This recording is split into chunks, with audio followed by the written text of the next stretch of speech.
इस वीडियो में हम पढ़ेंगे चार्जिंग बाय इंडक्शन। इंडक्शन का अर्थ होता है फॉर्मल एंट्री। जैसे कि एक एम्प्लॉय किसी ऑर्गेनाइजेशन में जाता है तो वो एक प्रोसेस के थ्रू जाता है, उसका इंटरव्यू होता है, उसे अपॉइंटमेंट लेटर मिलता है और फिर वो ऑर्गेनाइजेशन को ज्वाइन करता है। It is called the formal entry. और इंडक्शन का भी यही अर्थ होता है।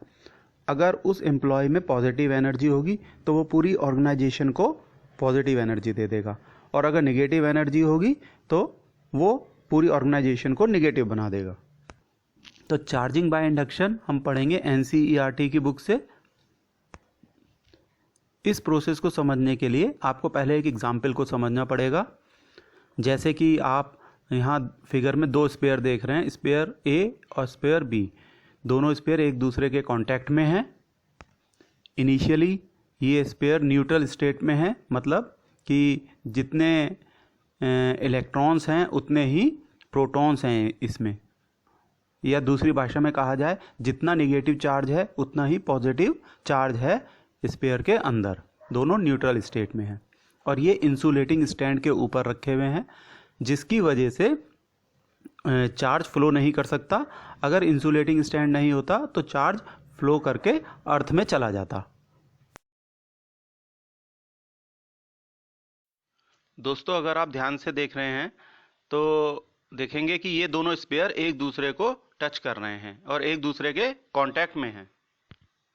अब एक काम करते हैं, एक पॉजिटिवली चार्ज्ड रॉड को स्पेयर ए के नज़दीक ले आते हैं। लेकिन ध्यान रहे कि रॉड स्पेयर ए को टच नहीं करेगी। तो जो फ्री इलेक्ट्रॉन्स हैं इन स्पेयर्स के अंदर, वो इस पॉजिटिवली चार्ज्ड रॉड की तरफ अट्रैक्ट होंगे।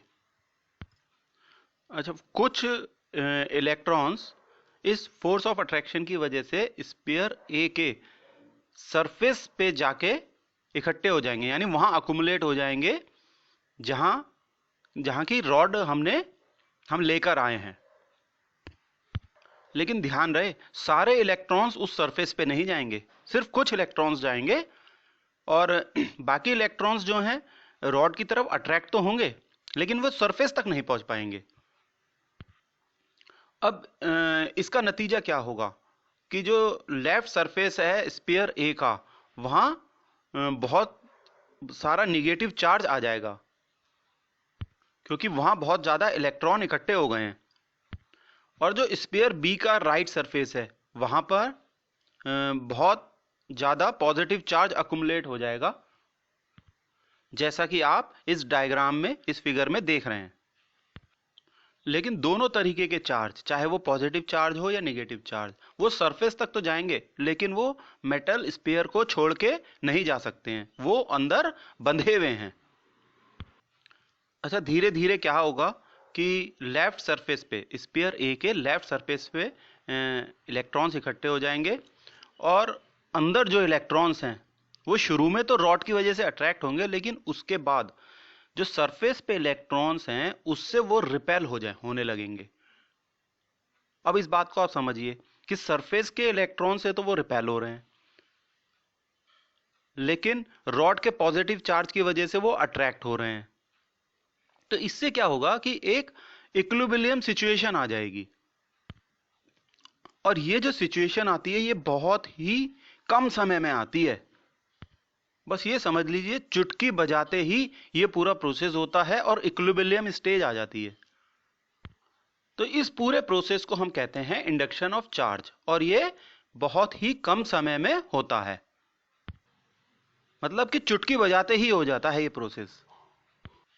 और ये जो चार्ज अकुमुलेटेड है सरफेस पे, ए पर नेगेटिव चार्ज है और बी के सरफेस पे पॉजिटिव चार्ज, ये तभी तक अकुमुलेटेड रहता है जब तक कि ग्लास रॉड स्पेयर के नजदीक है। जैसे ही हम ग्लास रॉड को हटा लेंगे तो फिर से रीडिस्ट्रीब्यूशन ऑफ चार्ज हो जाएगा और फिर से न्यूट्रल स्टेट आ जाएगी।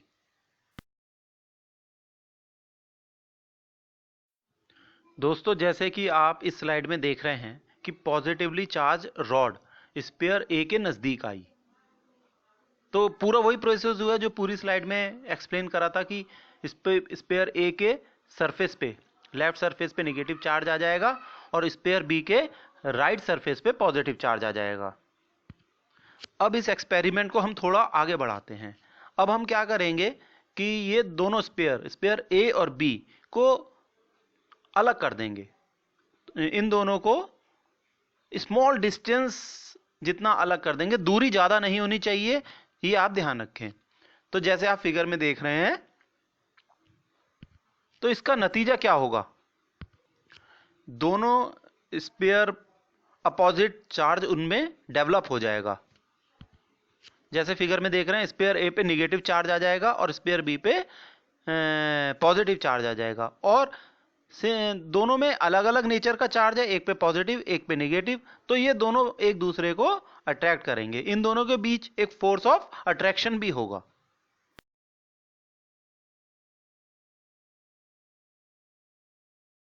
अब इस एक्सपेरिमेंट को थोड़ा और आगे बढ़ाते हैं।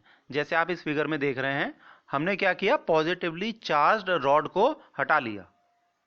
तो स्पेयर ए पे जो निगेटिव चार्ज था वो रॉड के पॉजिटिव चार्ज की तरफ अट्रैक्टेड था।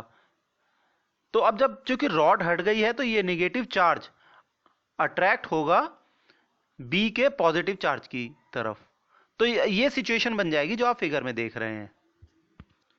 चार्ज अपने आप को इस तरीके से रीअरेंज कर लेंगे।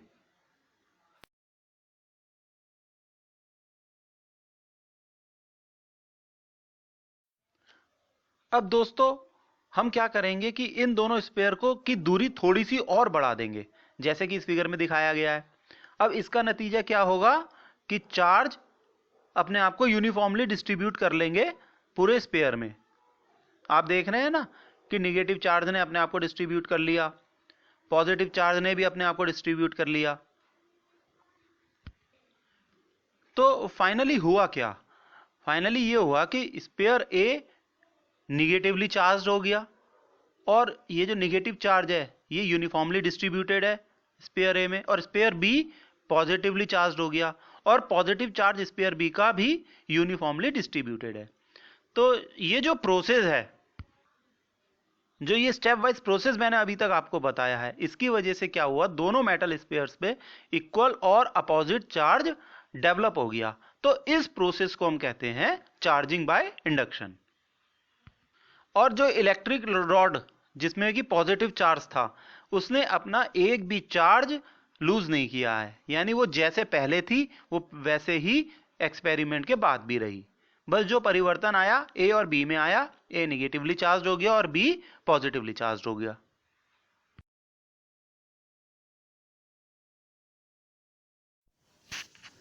अक्सर एग्जाम में चार्जिंग बाय इंडक्शन की डेफिनेशन पूछी जाती है। तो इसकी डेफिनेशन है, it is a process in which an uncharged object is placed very close to a charged conductor without actually touching it.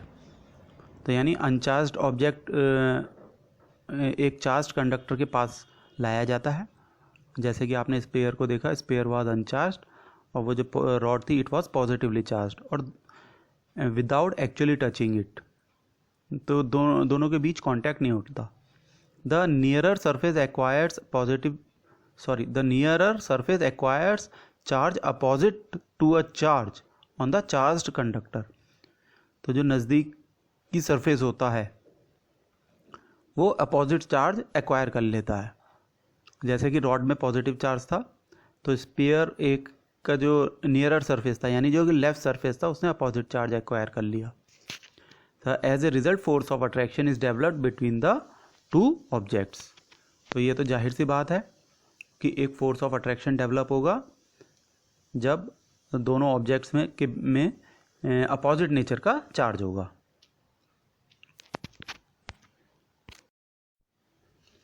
Exam में ये डेफिनेशन अगर पूछी जाती है तो आप इसे एग्जाम्पल से समझाएं, और वो स्पेयर का एग्जाम्पल दें जो एनसीईआरटी की किताब से पढ़ाया मैंने आपको। You will get good marks. अब सवाल ये उठता है, how can you charge a metal object positively without touching it. ये प्रश्न एनसीईआरटी की बुक में दे रखा है, वहाँ बस मेटल ऑब्जेक्ट की जगह स्पेयर लिखा हुआ है। Means how can you charge a sphere positively without touching it. एक ही बात है, यहाँ मेटल ऑब्जेक्ट के माध्यम से हम आपको समझाएंगे। तो इस सवाल का जवाब ये है कि हम process of charging of induction के माध्यम से किसी मेटल ऑब्जेक्ट को पॉजिटिवली चार्ज कर सकते हैं विदाउट टचिंग इट। अब इस पूरे प्रोसेस को समझते हैं। बहुत आसान है ये प्रोसेस, आपके समझ में बहुत जल्दी आ जाएगा। आइए समझते हैं। यहाँ फिगर में आप एक मेटल ऑब्जेक्ट देख रहे हैं। मेटल ऑब्जेक्ट है इसलिए कंडक्टर भी है, इसे हम कंडक्टर कह सकते हैं। और ये न्यूट्रल स्टेट में है, इसमें जितने पॉजिटिव चार्ज हैं उतने ही नेगेटिव चार्ज हैं। जैसे यहाँ फिगर में हम ये मानते हैं कि इसके अंदर 10 पॉजिटिव चार्जेस हैं और 10 निगेटिव चार्जेस हैं, जैसे कि यहाँ फिगर में भी दिखा रखा है। अब इस कंडक्टर के नज़दीक यानी इस मेटल ऑब्जेक्ट के नज़दीक हम एक निगेटिवली चार्ज्ड एलिमेंट ले आते हैं। इस एलिमेंट में सिर्फ नेगेटिव चार्ज है, there is no positively charged element inside it. अब होगा क्या कि कंडक्टर के अंदर जितना भी पॉजिटिव चार्ज है वो निगेटिवली चार्ज्ड एलिमेंट की तरफ अट्रैक्ट होगा, और जितना भी निगेटिव चार्ज है कंडक्टर के अंदर वो रिपेल कर जाएगा। तो इस तरीके की सिचुएशन बन जाएगी जैसा कि आप इस वक्त इस फिगर में देख रहे हैं। अगर हम निगेटिवली चार्ज्ड एलिमेंट को हटा लेते हैं तो देखिए क्या होता है, फिर से रीडिस्ट्रीब्यूशन ऑफ चार्ज हो गया। यानी कि जो पॉजिटिव चार्ज है और निगेटिव चार्ज है वो एलिमेंट के अंदर डिस्ट्रीब्यूट हो गया है, पहले जैसी सिचुएशन आ गई है। अब हम फिर से निगेटिवली चार्ज्ड एलिमेंट को कंडक्टर के नज़दीक ले आएंगे। पॉजिटिव चार्ज कंडक्टर का अट्रैक्ट होगा और निगेटिव चार्ज रिपेल होगा। अब एक काम करेंगे और कि जो राइट हैंड साइड का एंड है कंडक्टर का उसे हम एक कंडक्टिंग वायर की मदद से उसकी अर्थिंग कर देंगे, यानी कि अर्थ से कनेक्ट कर देंगे। जैसा यहाँ आप फिगर में देख रहे हैं, हमने अर्थ से कनेक्ट कर दिया है कंडक्टर को। जैसे कि हमें पता है कि निगेटिव चार्ज यानी कि इलेक्ट्रॉन फ्लो कर सकते हैं और अर्थ भी एक अच्छा कंडक्टर है। तो अब होगा क्या कि निगेटिव चार्ज पूरा का पूरा फ्लो होके अर्थ में चला जाएगा, यानी कि सारे इलेक्ट्रॉन्स कंडक्टर के अर्थ के अंदर समा जाएंगे और कंडक्टर के अंदर क्या रह जाएगा, सिर्फ पॉजिटिव चार्ज। इस फिगर में आप देख रहे हैं ना कि निगेटिव चार्ज तो अर्थ में चला गया और पॉजिटिव चार्ज कंडक्टर के अंदर रह गया। अब हम निगेटिवली चार्ज्ड एलिमेंट को भी हटा लेंगे और अर्थ का कनेक्शन भी हटा देंगे। तो अब आप देखिए कि क्या हो रहा है। हमारा जो कंडक्टर है जिसमें पहले निगेटिव और पॉजिटिव चार्ज दोनों थे, अब उसमें सिर्फ रह गए हैं positive charge. So now this conductor is converted to a positively charged element. तो इस तरीके से हम एक न्यूट्रल कंडक्टर को पॉजिटिवली चार्ज्ड एलिमेंट की फॉर्म में कन्वर्ट कर सकते हैं। अब सवाल ये उठता है, can this metal object be converted to negatively charged element using the same method? यानी क्या इस कंडक्टर को या इस मेटल ऑब्जेक्ट को हम निगेटिवली चार्ज्ड एलिमेंट में भी कन्वर्ट कर सकते हैं या नहीं? तो उसका आंसर होगा यस। लेकिन कैसे, आइए अब ये जानते हैं। इस फिगर में आप देख रहे हैं मेटल कंडक्टर जिसमें इक्वल नंबर ऑफ पॉजिटिव और निगेटिव चार्जेस हैं, इसलिए ये न्यूट्रल स्टेट में है। अब हम एक पॉजिटिवली चार्ज्ड एलिमेंट को इस कंडक्टर के नज़दीक लाते हैं जैसे फिगर में दिखाया गया है। कंडक्टर के जितने भी इलेक्ट्रॉन्स हैं यानी जितना भी निगेटिव चार्ज है वो पॉजिटिवली चार्ज एलिमेंट की तरफ अट्रैक्ट होगा और जितना भी पॉजिटिव चार्ज है कंडक्टर का वो रिपेल करेगा, जैसे यहाँ आपने इस फिगर में देखा। अगर हम पॉजिटिवली चार्ज कंडक्टर को हटा लेते हैं तो चार्ज फिर रीडिस्ट्रीब्यूट हो जाएगा। यहाँ पर दिखाया गया है कंडक्टर के अंदर चार्ज फिर से रीडिस्ट्रीब्यूट हो गया। हम पॉजिटिवली चार्ज एलिमेंट को कंडक्टर की तरफ लाए, कंडक्टर के इलेक्ट्रॉन्स एलिमेंट की तरफ अट्रैक्ट हुए और कंडक्टर के का पॉजिटिव चार्ज रिपेल करेगा। अब हमने फिर से वही किया जो पहले किया था कि हमने कंडक्टर को एक मेटल वायर की मदद से अर्थ से कनेक्ट कर दिया। अर्थ भी कंडक्टर है, मेटल वायर भी कंडक्टर है। इस फिगर को ध्यान से देखिए। आप देख रहे हैं कि इलेक्ट्रॉन्स अर्थ से निकल रहे हैं और कंडक्टर के अंदर समा रहे हैं, क्योंकि कंडक्टर का पॉजिटिव चार्ज अर्थ के इलेक्ट्रॉन्स को अपनी तरफ अट्रैक्ट कर रहा है। भाई पॉजिटिव चार्ज तो मूव नहीं कर सकता, लेकिन इलेक्ट्रॉन मूव कर सकते हैं।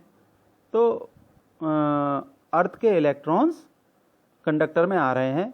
आप देख रहे हैं ना, ये माइनस साइन ये रिप्रेजेंट कर रहा है इलेक्ट्रॉन्स को, और एरो शो कर रहा है कि इलेक्ट्रॉन्स अर्थ से कंडक्टर के अंदर जा रहे हैं।